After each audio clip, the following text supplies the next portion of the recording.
હાડ પિંજર કોનું હશે?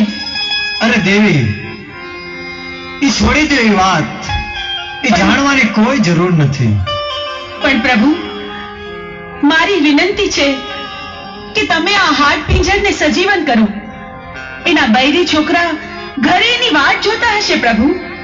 અરે દેવી, આવા હાડ પિંજર તો અનેક આવે, આવા સજીવન કરવા રહેશું તો કોઈ પાર નહીં આવે દેવી. પ્રભુ, તમારે મારી વિનંતી માન્ય રાખવી જ પડશે ને આને સજીવન કરવો જ પડશે.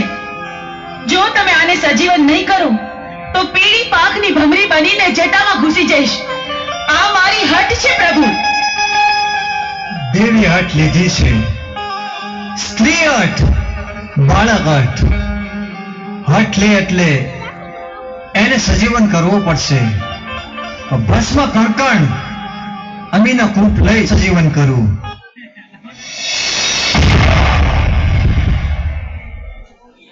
અરે પ્રભુ, મને સજીવન કરવાનું કારણ શું?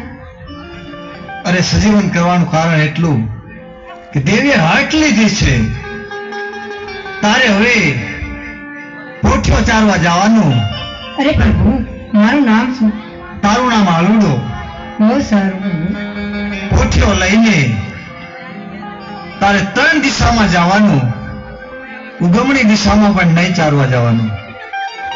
પ્રભુ, તમે આપેલા આજ્ઞા, તમે કરેલી ભલામણ હું આલુડાને જણાવી દઈશ. તમે જેમ જણાવ્યું છે એ જ પ્રમાણે થશે.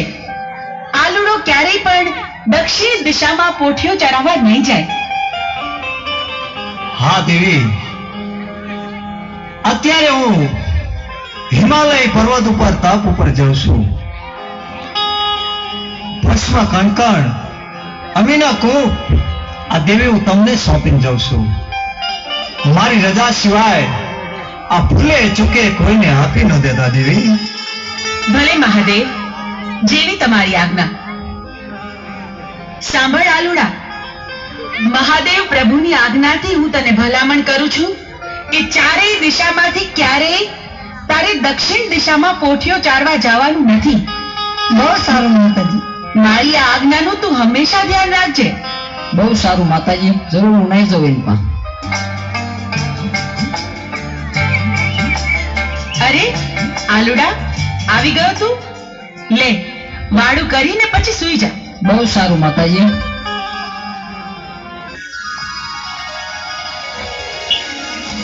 આલુડા, ઉઠ, આમ જો સવાર પડી ગઈ. તારે પોઠિયો ચડાવવા નથી જાવું? બહુ સારું માતાજી, જાઉં છું.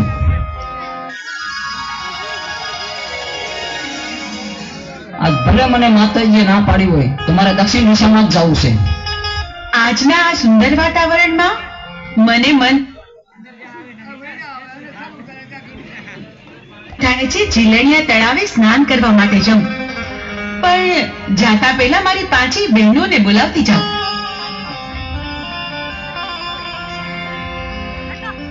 હા, મને માતું